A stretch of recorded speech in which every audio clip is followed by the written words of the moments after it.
It's midday, super bright out, and even in bright sunlight, I can still see this monitor even without the sun hood. So today, we'll be talking about this video monitor for filmmaking, and by the end of today's video, hopefully you'll be able to be in a better spot to determine whether this is going to suit your needs or not. So this is the Viltrox DC-A1, and this is a 7-inch monitor.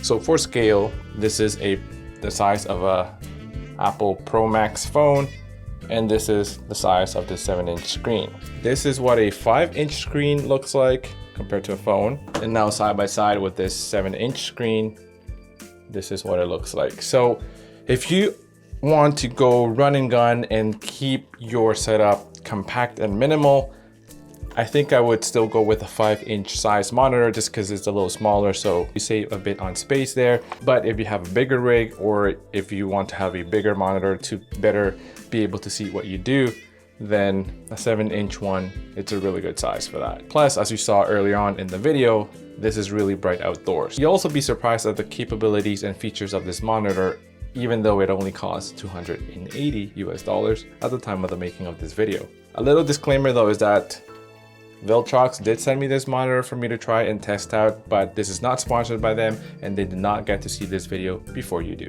You get this really nice carrying case, and in the box you get a 7-inch HD screen protector and this stuff here so you can install a screen protector on the monitor, MPF battery, cold shoe mount with a locating pin. You can't adjust this though, unfortunately, so you need a hex screw to be able to adjust that tilt of this.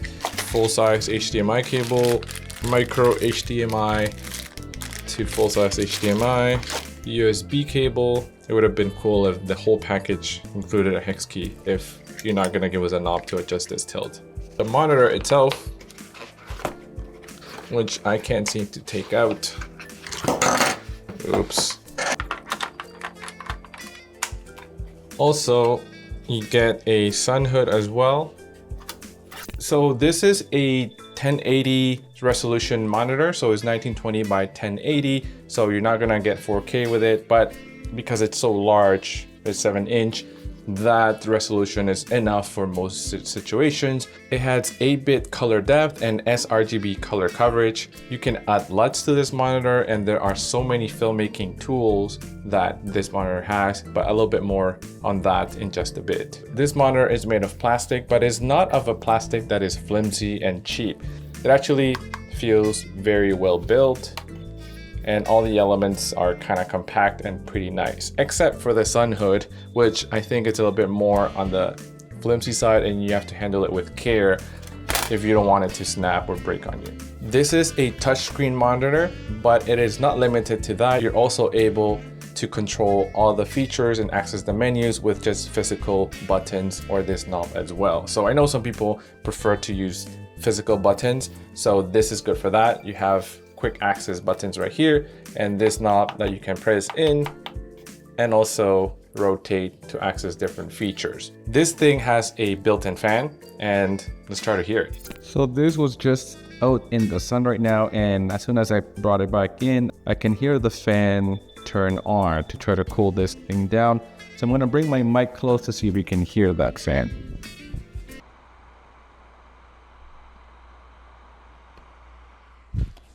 So I can definitely hear it if it's quiet, but nothing that would affect the audio in my video if I was realistically using this for a shoot. So this is a 2800 nits video monitor. That just means that it is really, really bright. And this comes in particularly useful when used outdoors in very sunny situations. This screen compared to the smaller Viltrox DC-550 Pro, which is 1200 nits. You can tell that this DC-A1 is much brighter than that Viltrox monitor. And when you add in the included sun hood, you do get increased visibility when shooting outdoors. It's pretty thin.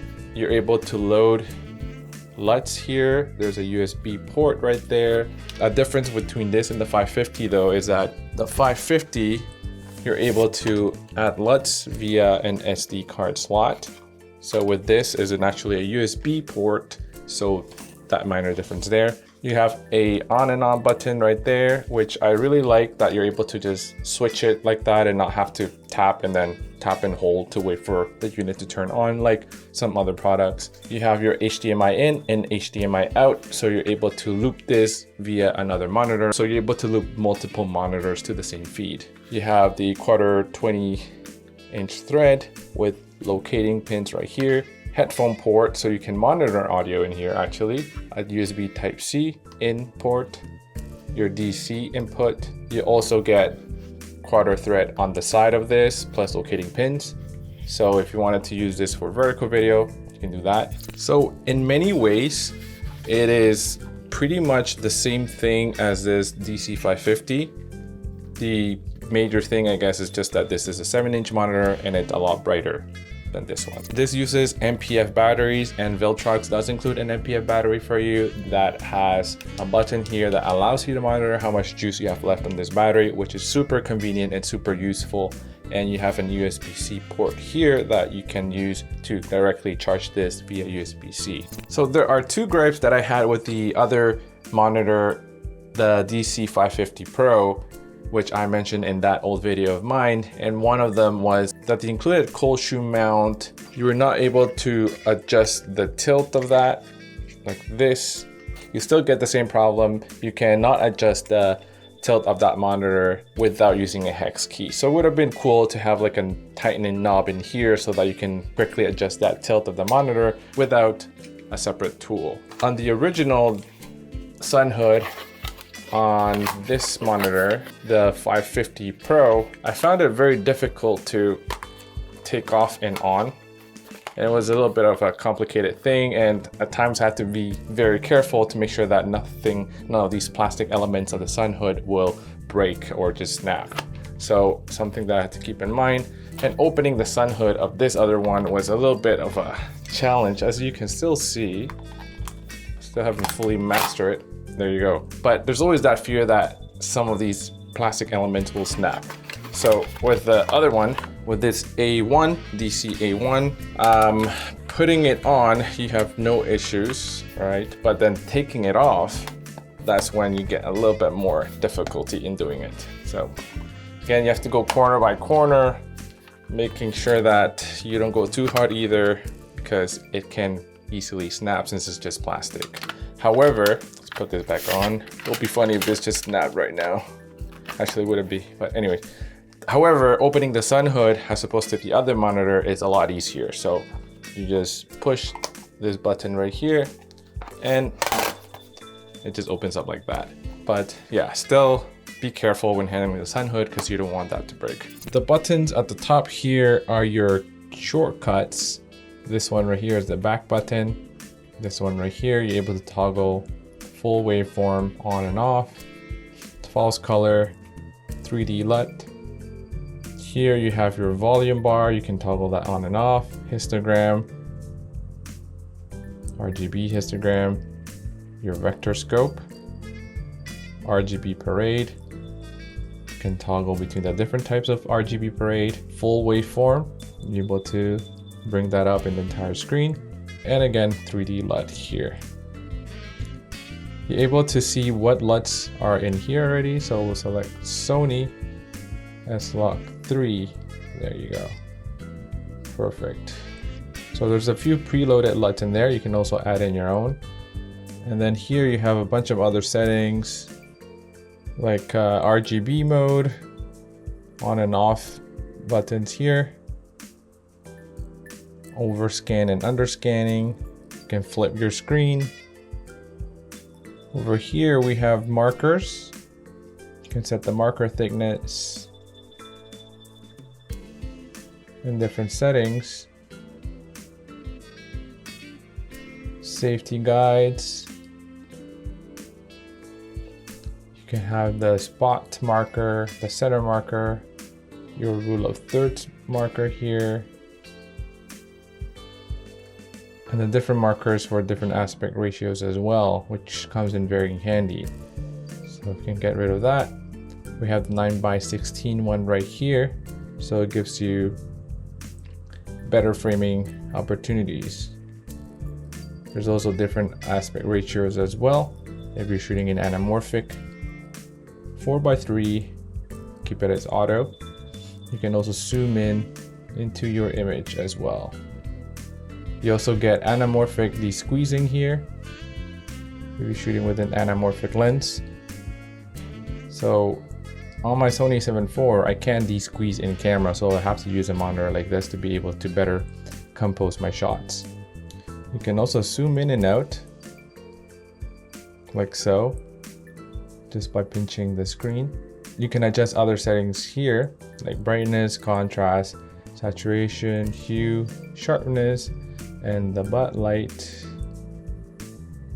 What you can also do actually, if you just go up and drag on your screen on the right side of the screen, you can adjust quickly that backlight. You can also do it on the left side of the screen to adjust that volume.